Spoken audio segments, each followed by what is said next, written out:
ओम नमो भगवते वासुदेवाय नमः। 27वां अध्याय प्रकृति पुरुष विवेक के मोक्ष की प्राप्ति का वर्णन। श्री भगवान कहते हैं, माता जी, जिस तरह जल में प्रतिबिंबित सूर्य के साथ जल की शीतलता, चंचलता आदि गुणों का संबंध नहीं होता,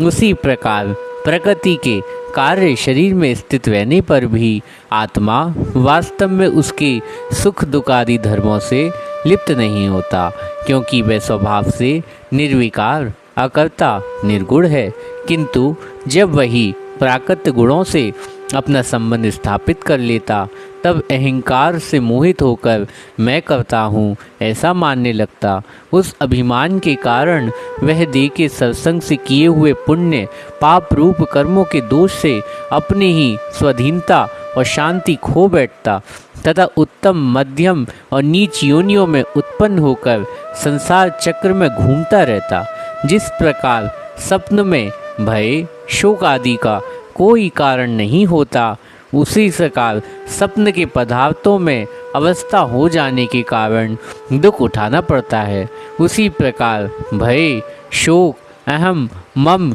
एवं जन्म मरण आदि संसार की कोई सत्ता ना होने पर भी अविद्यावश विषयों का चिंतन करते रहने से जीव का संसार चक्र में कभी निवृत्त नहीं होता। इसलिए बुद्धिमान मनुष्य को जीवन का उचित आसन मार्ग विषय चिंतन में फंसे हुए चित्त को तीव्र भक्ति योग और वैराग के द्वारा धीरे धीरे अपने वश में लावे। यमादि योग साधनों के द्वारा श्रद्धापूर्वक अभ्यास चित्त को बारंबार एकाग्र करते हुए मुझ में सच्चा भाव रखे। मेरी कथा श्रवण करने, समस्त प्राणियों में समभाव रखने, किसी से बैर ना करने, आसक्ति के त्याग, ब्रह्मचर्य, मौन व्रत, बलिष्ठ अर्थात भगवान को समर्पित किए हुए सधर्म जिसे ऐसी व्यक्ति प्राप्त हो गई हो, प्रारब्ध के अनुसार जो कुछ मिल जाता उसमें संतुष्ट रहता, परिमित भोजन करता, सदा एकांत में रहता, शांत स्वभाव, सबका मित्र, दयालु और धैर्यवान, प्रकृति और पुरुष के वास्तविक रूप के अनुभव प्राप्त हुए, तत्व ज्ञान के कारण स्त्री पुत्र आदि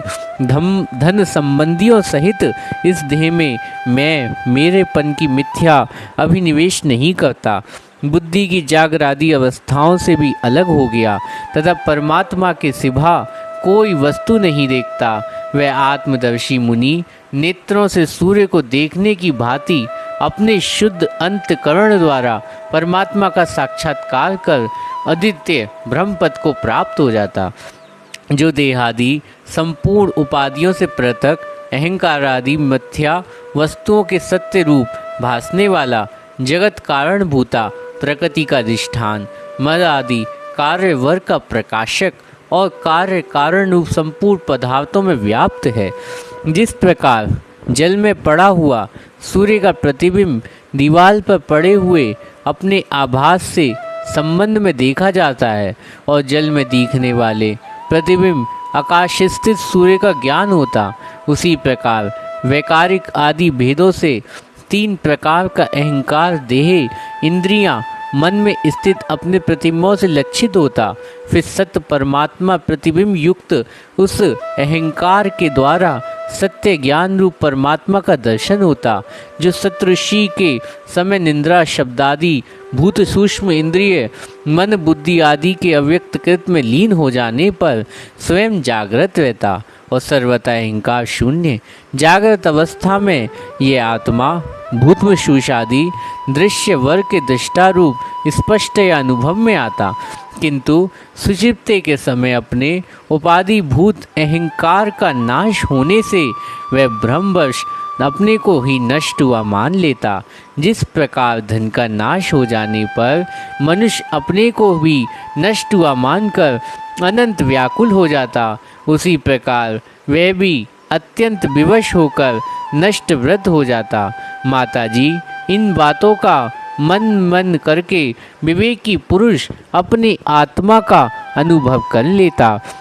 जो अहंकार सहित संपूर्ण तत्वों के अधिष्ठान और प्रकाशक है। देवहूति ने पूछा, प्रभु, पुरुष और प्रकृति दोनों ही नित्य और एक दूसरे के आश्रय रहने वाले, इसलिए प्रकृति तो पुरुष को कभी छोड़ नहीं सकती। ब्रह्मन जिस प्रकार गंध पृथ्वी तथा रस जल की भांति पृथक पृथक स्थित नहीं हो सकती, उसी प्रकार पुरुष प्रकृति भी एक दूसरे को छोड़कर नहीं रह सकते। अतः जिनके आश्रय से अकर्ता पुरुष को ये कर्म बंधन प्राप्त हुआ, उन प्रकृति के गुणों से रहते हुए केवल पद कैसे प्राप्त होगा। यदि तत्वों का विचार करने से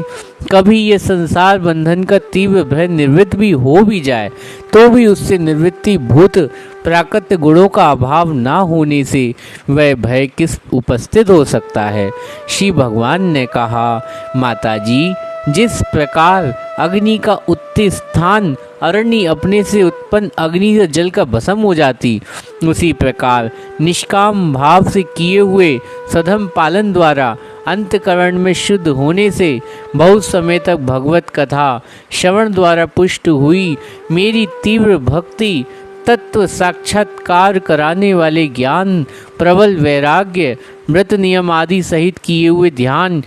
अभ्यास से और चित्त की प्रगाढ़ एकाग्रता से पुरुष की प्रकृति अविद्या दिन रात क्षीण होती हुई धीरे धीरे लीन हो जाती। फिर नित्य प्रति दोष दिखने से भोग कर त्यागी हुई वह प्रकृति अपने स्वरूप स्थित स्वतंत्र बंधन मुक्त हुए उस पुरुष का कुछ भी बिगाड़ नहीं सकती।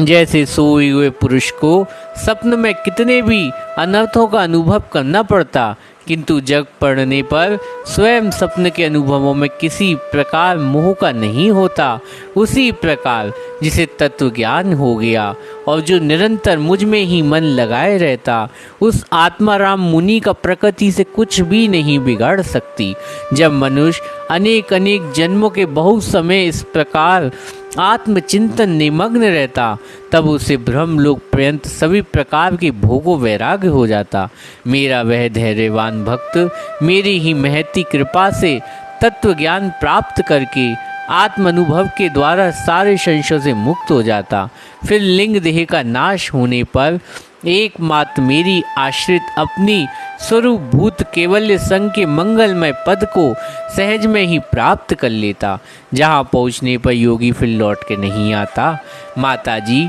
यदि योगी का चित्त योग साधना से भरी हुई मायामयी अड़िम आदि सिद्धियों से, जिनकी प्राप्ति के योग के सिवा दूसरा कोई साधन